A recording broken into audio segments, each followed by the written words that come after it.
Hello, guys, and welcome back to part 3, oh my gosh, of Berkshire Hathaway 1985 Letters to Shareholders. So, without further ado, let's get through this thing. Fireman's Fund Quota Share Contract. Never one to let go of the meal ticket, we have followed Jack Bryan to Fireman's Fund, FFIC, where he is chairman and CEO of the holding company. On September 1st, 1985, we became a 7% participant in all of the business in force of the FFIC group. With the exception of reinsurance they write for unaffiliated companies, our contract runs for 4 years and provides that our losses and costs will be proportionate to theirs throughout the contract period. If there is no extension, we will thereafter have no participant in any ongoing business. However, for a great many years in the future, we will be reimbursing FFIC for our 7% of the losses that occurred in September 1st, 1985 through August 31st, 1989, period. Under the contract, FFIC remits premiums to us promptly, and we reimburse FFIC properly for expenses and losses it has paid. Thus, funds generated by our share of the business are held by us for investment. As part of the deal, I'm available to FFIC for consultation about general investment strategy. I'm not involved, however, in specific investment decisions of FFIC, nor is Berkshire involved in any aspects of the company's underwriting activities. Currently, FFIC is doing about $3 billion of business, and it will probably do more as rates rise.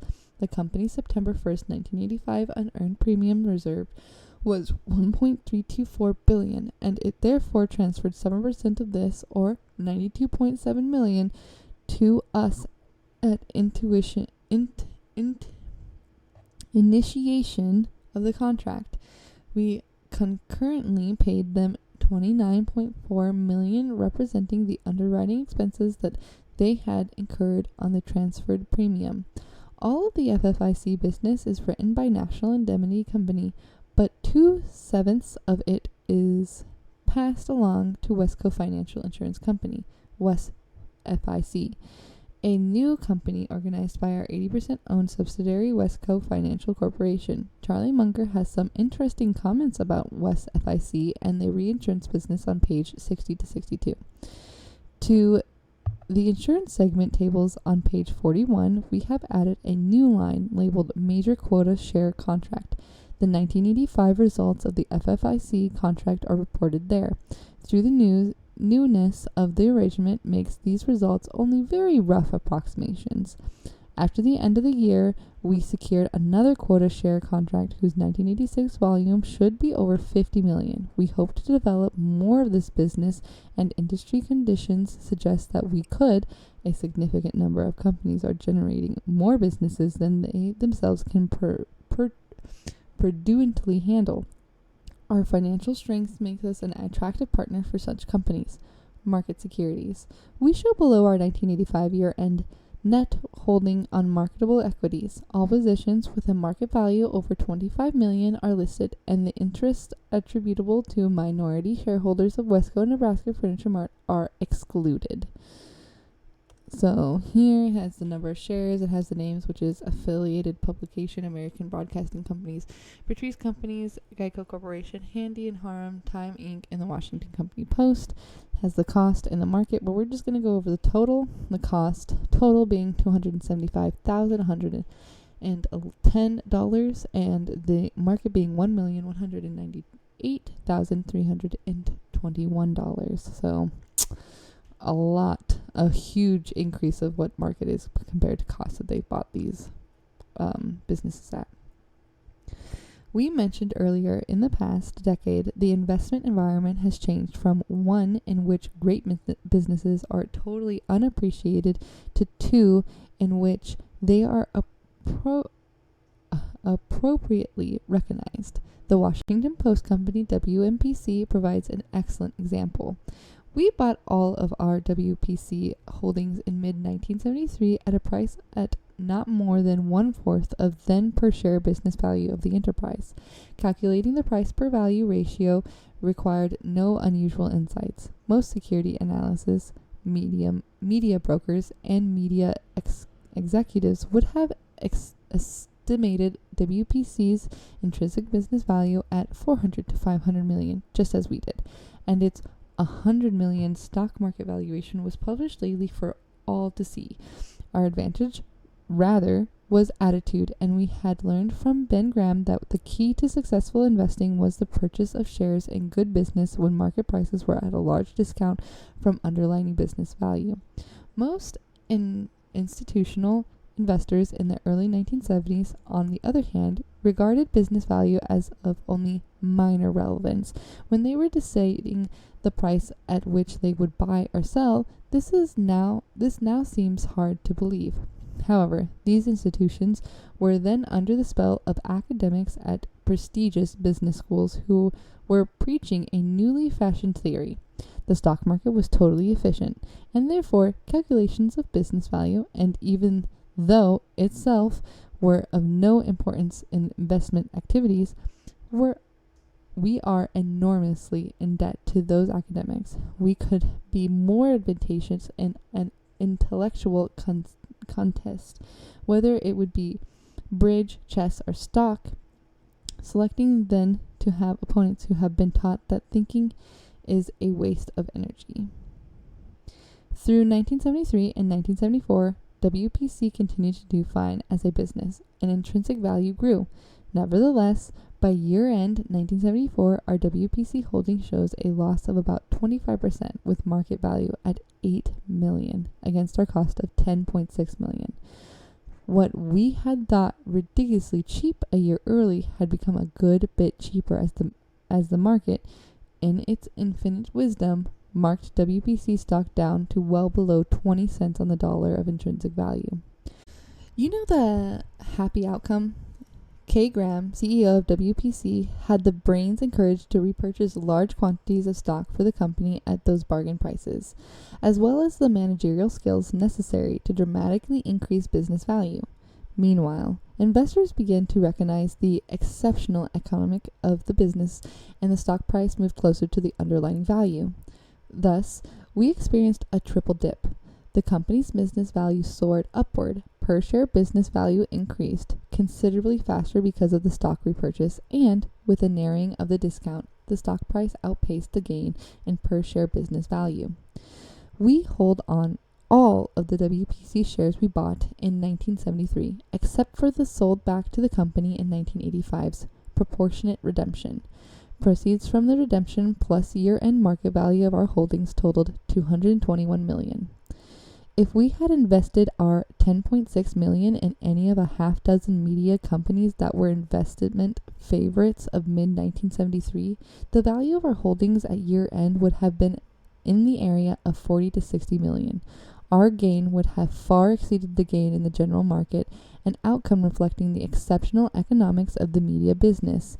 The entire extra 160 million or so we gained through ownership of WPC came, in very large part, from the superior nature of the managerial decisions made by Kay as compared to those made by managers of the most media companies. Her stunning business success has in large part gone unreported, but among Berkshire shareholders, it should not go unappreciated. Our capital city purchases described in the next section require me to leave the WPC board early in 1986, but we intend to hold indefinitely whatever WPC stock FCC rules allow us to. We expect WPC's business value to grow at a reasonable rate, and we know that management is both able and shareholders orientated. However, the market not valued the company at over 1.8 billion, and there is no way that the value can progress from that level at a rate anywhere close to the rate possible when the company's valuation was only 100 million. Because market prices have also been bid up for our other holdings, we face the same vastly reduced potential throughout our portfolio. You will notice that we have a significant holding in Beatrice companies at year end. This is a short-term arbitrage holding, in effect, a parking place for money. though not a totally safe one, since deals sometimes fall through and create substantial losses. We sometimes enter the arbitrage field when we have more money than ideas, but only to participate in announced mergers and sales. We would be a lot happier if the funds currently employed on this short-term basis found a long-term home. At the moment, however, prospects are bleak. At year-end, our insurance subsidiaries had about $400 million in tax-exempt bonds, of which $194 million at amortized costs were issues of Washington Public Power Supply System, WPPSS. Projects 1, 2, and 3. 1 discusses the potential fully last year. One discussed this position fully last year and explained why we would not disclose further purchases or sales until well after the fact, adhering to the policy we follow on stocks. Our unrealized gain on the WPPSS bonds at year-end was $62 million, perhaps 1/3 arising from the upward movement of bonds generally, and the remainder from a far more positive investor view towards WPPSS 1, 2, and 3s. Annual tax exemption income from our WPPSS issues is about $30 million. Capital Cities ABC Inc. Right after year-end, Berkshire purchased 3 million shares of Capital Cities ABC Inc., Cap Cities, at $172.50 per share. The market price of such shares at the time, the market price of shares at the time the commitment was made, early in March 1985. I've been on record for many years about the management of Cap Cities. I think it is the best of the publicly owned company in the country. And Tom Murphy and Dan Berkey are not only great managers, they are precisely the sort of fellas that would want your daughter to marry. It is a privilege to be associated with them, and also a lot of fun, as any of you who know them will understand. Our purchase of stock helped Cap Cities finance the $3.5 billion acquisition of American broadcasting companies. For Cap Cities ABC is a major undertaking whose economics are likely to be unexpected over the next few years. This bothers us not an iota. We can be very patient. No matter how great the talent or effort, some things just take time. You can produce a baby in 1 month by getting 9 women pregnant. As evidence of our confidence, we have executed an unusual agreement. For an extended period, Tom, as CEO, or Dan, should be CEO, votes our stock. This arrangement was initiated by Charlie and me, not by Tom. We also have restricted ourselves in various ways regarding sales of our shares. The object of these restrictions is to make sure that our block does not get sold to anyone who is a larger holder or intends to become a larger holder without their approval of management, an arrangement similar to one we initiated some years ago at Geico and Washington Post. Since large blocks frequently command premium prices, some might think we have injured Berkshire financially by creating such restrictions. Our view is just the opposite. We feel this long-term economic prospect for these businesses, and thus for ourselves as owners, are enhanced by the arrangement.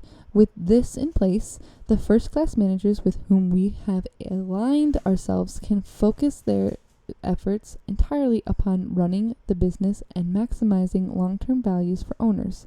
Certainly, this is much better than having those managers distracted by revolving door capitalists hoping to put the company in play. Of course, some managers place their own interest above those of the company and its owners and deserve to be shaken up, but it makes investment. We try to steer clear of this type. Today, corporate instability is an inevitability, consequence of widely diffused ownership of voting stock. At any time, a major holder can surface, usually mouthing reassurance rhetoric, but frequently harboring uncivilized intentions. By circumscribing our blocks of stock, as we often do, we intend to promote stability where it otherwise might be lacking. That kind of certainty, combined with good manager and good business, provides excellent soil for a rich financial harvest. That's the economic case for our arrangement. The human side is just as important. We don't want managers we like and admire, and who have welcomed a major financial commitment by us, to ever lose any sleep wondering whether surprises might occur because of our large ownership. I have told them there will be no surprises, and these agreements put Berkshire's signature where my mouth is. This signature also means that managers have a corporate commitment and therefore need not to worry if my personal participation in Berkshire affairs ends prematurely, a term I define as any age short of 3 digits. Our Cap City's purchase was made at full price, reflecting the very considerable enthusiasm for both media stocks and media properties that has developed in recent years, and that, in the case of some property purchases, has approached a mania. It's no field for bargains. However, our Cap City's investment allies us with an exceptional combination of properties and people, and we like the opportunity to participate in size. Of course, some of you probably wonder why we are now buying Cap Cities at $172.50 per share, given that your chairman, in a characteristic burst of brilliance, sold Berkshire's holdings in the same company at $43 per share in 1978 through the 80s. Anticipating your question, I spent much of 1955 working on a snappy answer that would reconcile these acts. A little more time, please. Acquisition of Scott & Fieser. Right after year-end, we acquired Scott & Fieser Company, Scott & Fieser, of Cleveland for about $320 million. In addition, about $90 million of pre-existing Scott Fieser debt remains in place. In the next section of this report, I describe the sort of business that we wish to buy for Berkshire. Scott Fieser is a prototype. Understandable, large, well-managed, and good earner. The company has sales of about $700 million derived from 17 businesses, many leaders in their fields. Return on investment capital is good to excellent for most of these businesses. Some well-known products are Kirby Home Care Systems, Campbell Hasfield Air Compressor, and Wayne Burners and Water Pumps. World Books Inc., accounting for about 40% of Scott Fieser's sales and a bit more of its income, is by far the company's largest operations.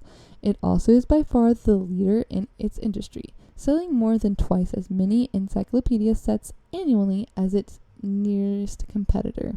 In fact, it sells more sets in the U.S. than it is for biggest competitors combined. Charlie and I have a particular interest in the World Book operation because we regard its encyclopedia as something special. It's been a fan and user for 25 years, and now have grandchildren consulting the sets just as my children did. World Book is regularly rated as the most useful encyclopedia for teachers, librarians, and consumer buying guides. Yet it sells for less than any of the major competitors. Childcraft, another World Book Inc. production, often similar value. This combination of exceptional product and modest price at World Book Inc. helps make us willing to pay the price demanded for Scott Fieser's, despite declining results for many companies in the direct selling industry. An equal attraction at Scott Fieser's is Ralph Ricci, its CEO for 9 years. When Ralph took charge, the company had 31 businesses, the result of an acquisition spree in the 1960s. He disposed of many that did not fit or had limited profit potential, but his focus on rationalizing the original potpourri was potpourri? Is that what it is?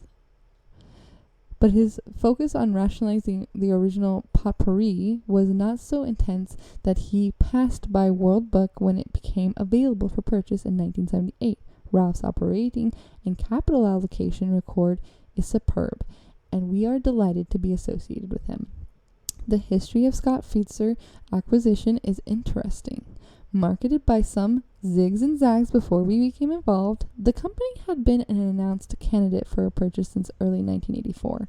A major investment banking firm spent many months canvassing scores of prospects, evoking interest from several.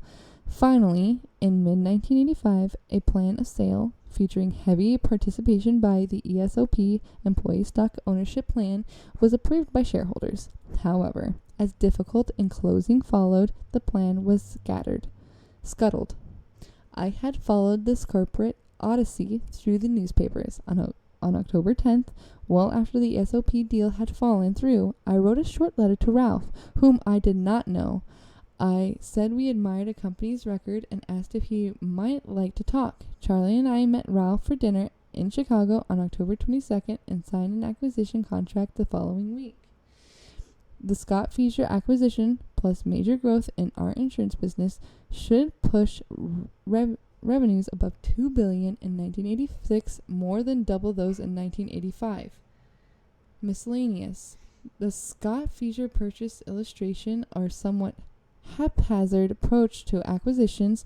We have no master strategy, no corporate planner delivering us insight about socioeconomic trends, and no staff to investing a multitude of ideas presented by promoters and intermediaries. Instead, we simply hope that something sensible comes along, and when it does, we act. To give fate a helping hand, we again repeat our regularly business wanted ad. The only change from last year copy is 1.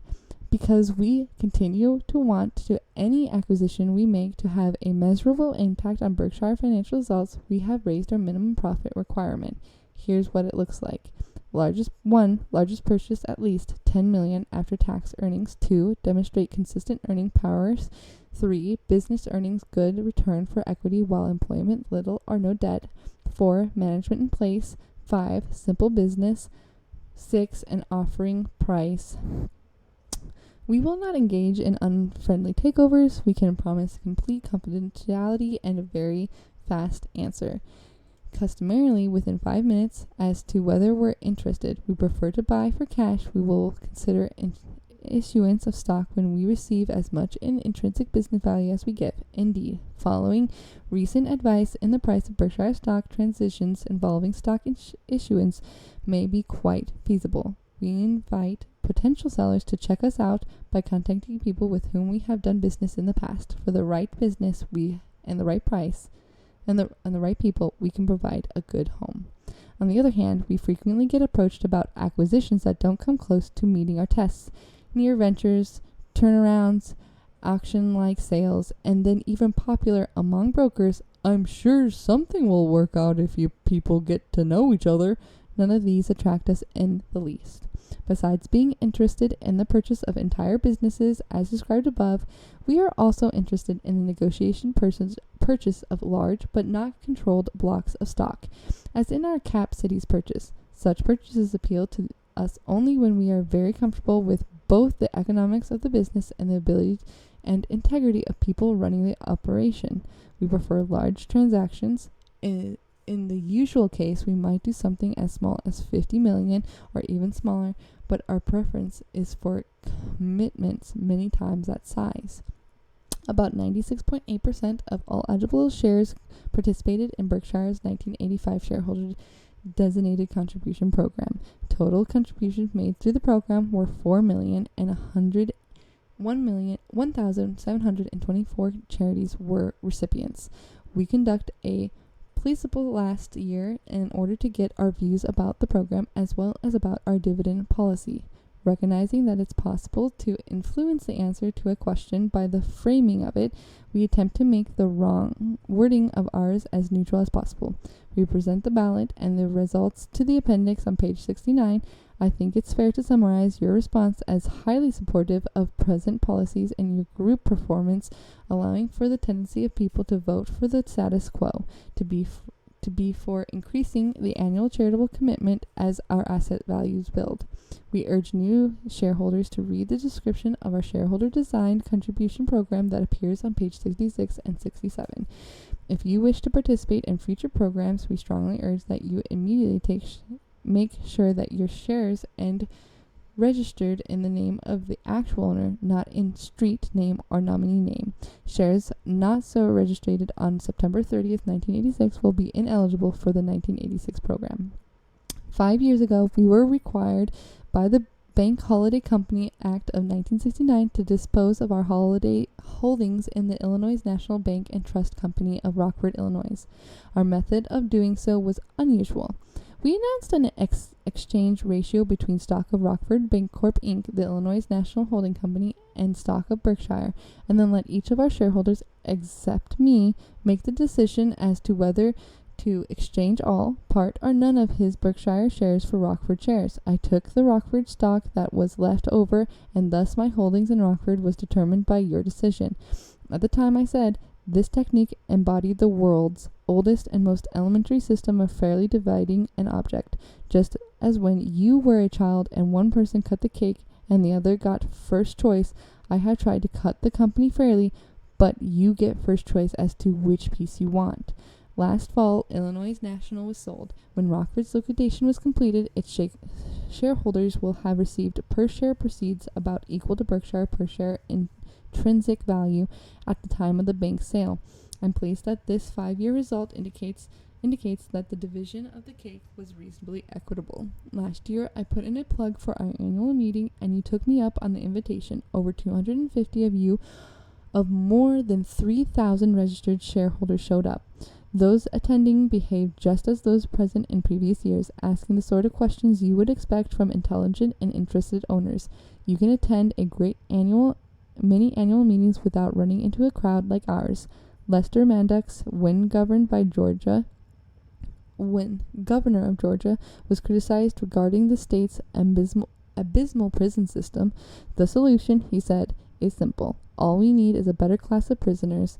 Upgrading annual meetings works the same way. I hope you come to this year's meeting, which will be held on May 20th in Omaha. There will be only one change. After 48 years of elegance to another soft drink, your chairman, in an unprecedented display of behavioral flexibility, has converted to the new cherry Coke. Henceforth, it will be the official drink of the Berkshire Hathaway annual meeting. And bring money. Mrs. B promises to have bargains galore if you will pay her a visit at the Nebraska Furniture Mart after the meeting. Warren E. Buffett, Chairman of the Board, March 4th, 1986. Boom. And that's it, guys. Thank you so much for sitting through this a little bit longer 3-part Berkshire Hathaway Letter to Chairman's 1985. Don't forget, if you're finding this on YouTube, to like, share, subscribe, hit that bell icon so that way you know every single time when I post, and leave a comment. What were your thoughts on this one? And what are your thoughts on the last ones? How are you guys feeling about this 3-part section instead of the 2-part section? And until next time, bye!